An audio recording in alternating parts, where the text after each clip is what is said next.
Okay, good morning mga ka-super. Meron ako ngayong bagong ituturong rewind sa inyo. Controversial ito. Meron nakakaalam, merong hindi. Siyempre, doon tayo sa mga hindi nakakaalam, no? So, sa mga nakakaalam naman, kung yung iba kasi tinatago to eh. Ayaw nila ipaalam, no? So ito ilalabas ko para malaman ng mga hindi pa nakakaalam, no? So good luck sa inyo. So ito na yung hinihintay nyo, no? Tuturo ko sa inyo kung paano mag-rewind ng yan. Advance tayo, double rewind at the same time. Gauge 23, 8 turns. So ito siya, kung makikita nyo, 1, 1, 2, 2, 3, 3, 4, 4, 5, 5, 6, 6, 7, 7, 8, 8. Ganon din naman sa taas. 1, 1, 2, 2, 3, 3, 4, 4, 5, 5, 6, 6, 7, 7. Up. Tapusin nyo tong video ko, ha? Tuturo ko sa inyo kung paano. Ito i-actual ko. Para makita nyo rin, no? Na talagang hindi ko lang sinulat yan. Di ba? Matagal na to. Tinatago-tago lang. Okay? Ito, dalawang wire yan. Dalawang wire. No, ilalabas ko na, no? Sa mga baguan, sasabihin ko na sa inyo na medyo mahirap tong rewind na to. Kasi nagtutwist yung wire, umiikot. Pero masasanay din kayo, kakaulit nyo, magagawa nyo to ng maayos, ng perfect at malakas. Okay? Pisa natin tong 1-1 sa ilalim. Napakapalad nyo.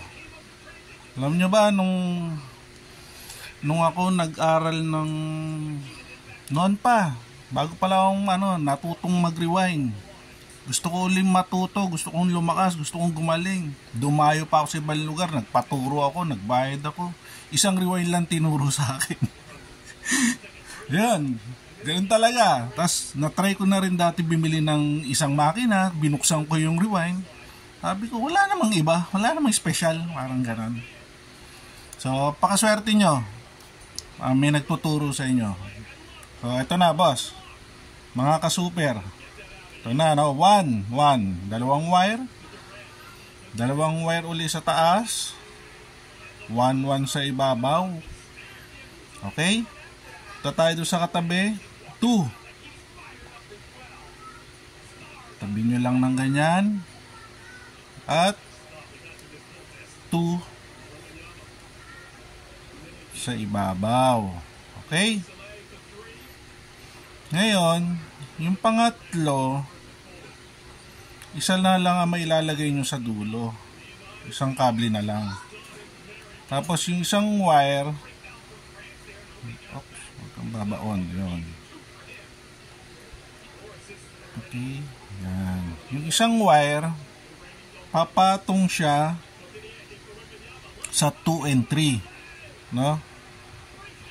So, ganun din gagawin nyo sa taas. Sa part ng commutator. Papatong siya sa 2 and 3. Okay? So, tapos na yung 3 natin, no? Punta nga tayo sa 4. Ito. 4. Papagitan natin yung isang 3 na ginawa natin. Papagitan natin. Ito. Papagitan natin siya. Ganda, nako. Grabe, lakas nito. Ganon din sa taas. Pagitan natin yung 3. So, ayan na siya. The moment of truth. Ngayon, doon na tayo sa 5. Ito. Andun yung isang 5, no? Gagawin natin yan. 5 yan, 5 doon. Right? Copy? Gayahin nyo to, ha? Ganun din sa kabila.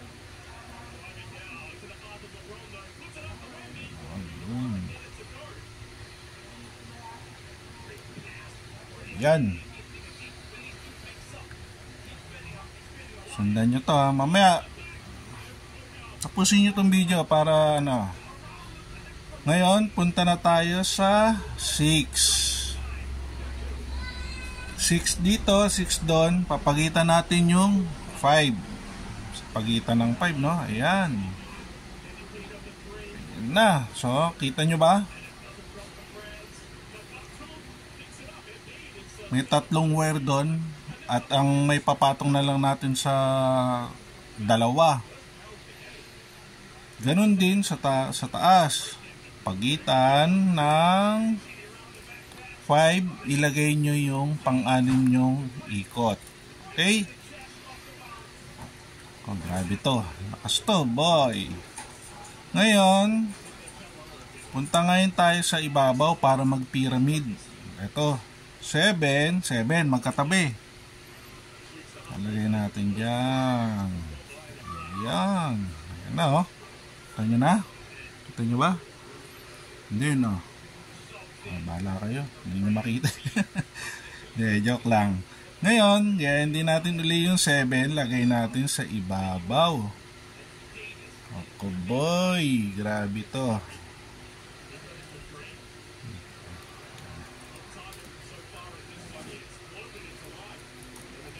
Yan. Ngayon, last, ihuhulog natin yung dalawa doon. No? Huwag na natin i-pyramid. Kasi pag piniramid pa natin yan, nahaba yung wire natin.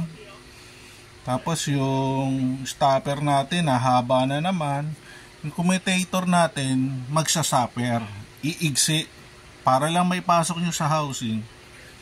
Palilitin nyo ng palilitin yung commutator nyo. Ganun ang mangyayari dyan. Kasi sisikip siya sa housing, no?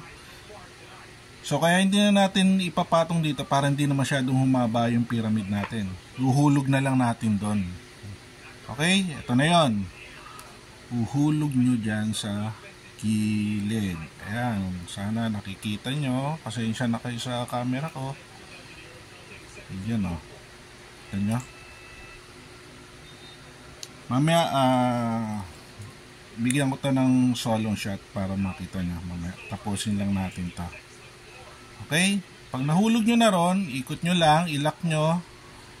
Yan, isang beses. Punta na tayo sa pangatlong phase, no? Ulitin lang natin ulit to. Gaya ng sinabi ko, medyo mahirap to. Medyo. Pero pag nasanay kayo, panis na yan. So 1, 1, 1, dalawang wire. Dalawang wire uli sa taas. 1, 1 ulit. 2, 2. 2, 2 sa taas. Okay? Ano? Ganda na ito. Sabi ko sa inyo, promise. Ngayon, yung 3.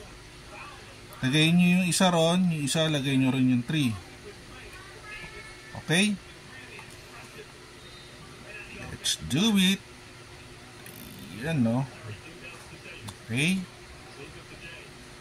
Huwag nyo ngayon umikot yung wire nyo, ha? Pagka umiikot, medyo kalasin nyo ng ganyan, hawakan nyo. Tapos, kailangan kasi gada ikot ng wire. Yan, dalawa ng dalawa. Hindi pwedeng ano, yung nagtutwist ng ganon, ha? Okay? Ganon din sa ibabaw. Yan.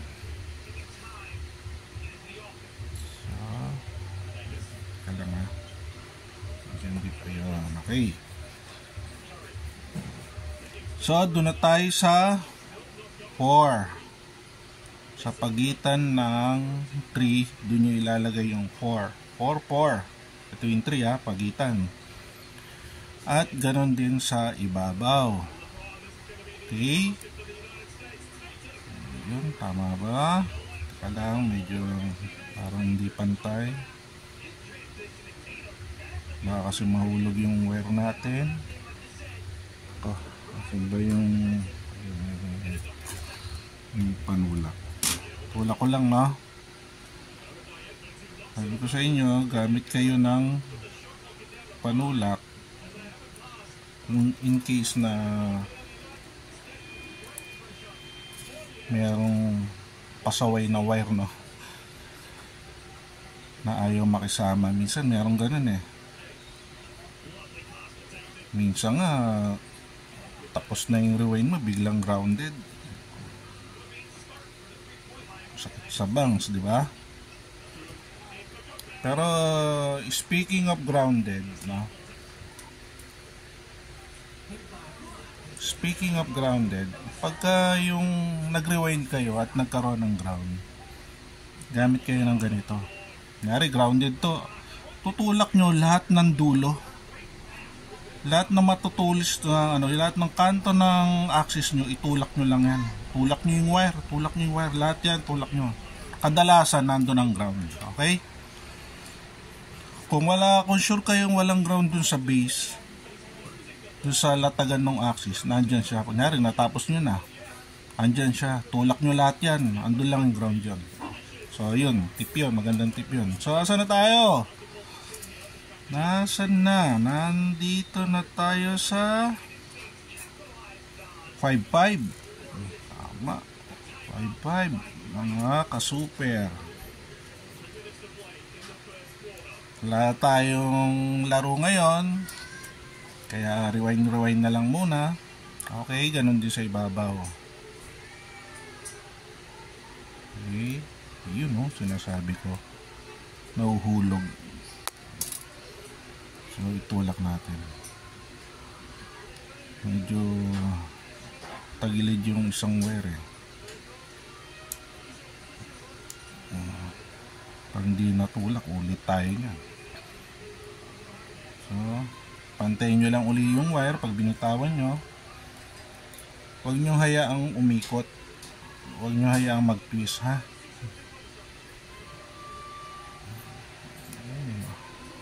Isama ka, boy. Naku, paktay tayo dyan, ngayon makisama. Kaya nga, ulitin ko nga itong to, ay makisama na ito eh. Ulitin ko lang itong part na to, ha. Ayan ang makisama, ha.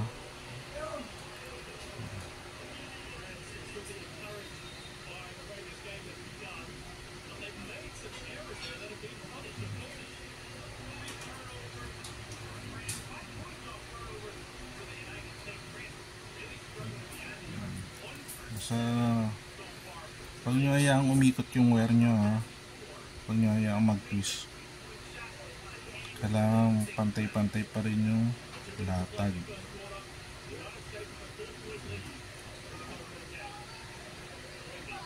Ano tayo?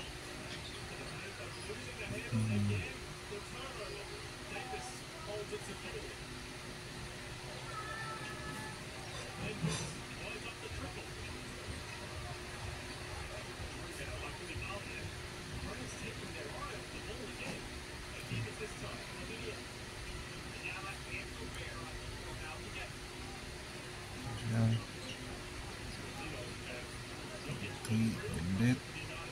Ayan.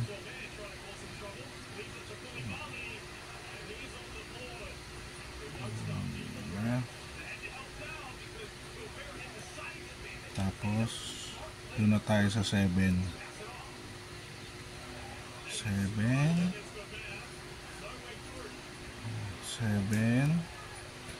Then last 8.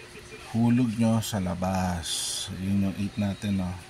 Hulog nyo yung dalawa sa labas. Ngayon, lock nyo na ulit ito para hindi kumalas. Okay?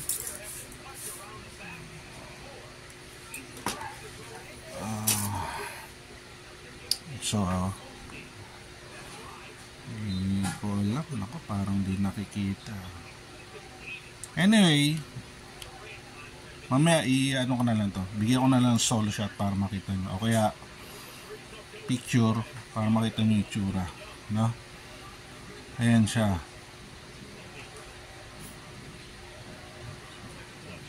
Ayan.